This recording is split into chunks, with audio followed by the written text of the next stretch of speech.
The Old Man is a scary story about a mysterious character who lives in an old, crumbling house by the sea. It is based on an old horror tale by H.P. Lovecraft called The Terrible Old Man. The old man lived all alone in an ancient, crumbling house near the sea. His garden was overgrown and neglected, and his house was surrounded by old, gnarled trees.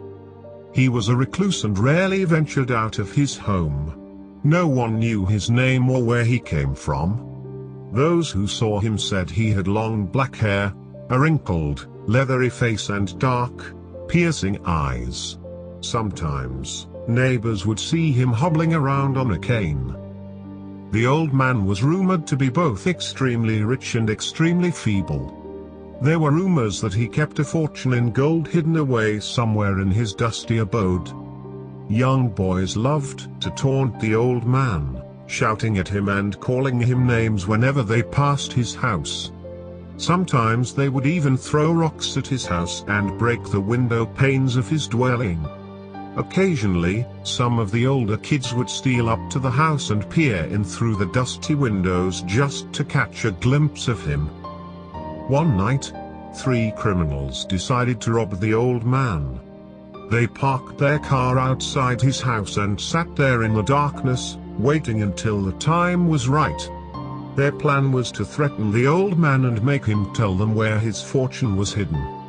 If that didn't work, then they would beat it out of him. The moon was shining down on the ancient house and the wind was blowing through the branches of the old, gnarled trees. When the lights in the house went off, 2 of the criminals got out of the car and made their way up to the front door. They put on black masks to cover their faces and rang the doorbell. The 3rd criminal sat in the car, waiting nervously for his companions to return. He kept checking his watch and wondering what was taking them so long. Just after midnight, he heard hideous screams coming from inside the ancient house. He hoped they didn't beat the old man to death. If he died before he could reveal where his treasure was hidden, they would have to search the whole house from top to bottom.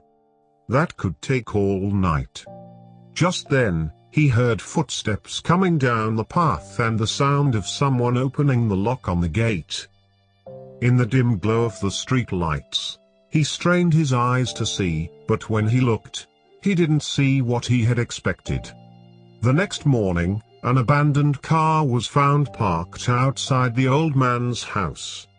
The police checked the license plates and discovered that it had been stolen. They returned it to its rightful owner. A few days later, 3 unidentified bodies washed up on the beach. The corpses were horribly mangled and mutilated. Every single bone in their bodies had been broken and their heads were crushed beyond recognition. The 3 bodies had been reduced to little more than 3 rubbery piles of flesh. The discovery of the bodies on the beach caused a lot of excitement in the little seaside town.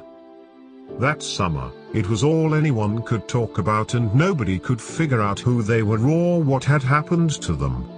Still, whenever people passed by the old man's house, they felt a little involuntary shiver of fear run down their spines. Young boys didn't shout at the old man or call him names anymore, and nobody dared to sneak up to his house and peer in his windows for fear of what they might see.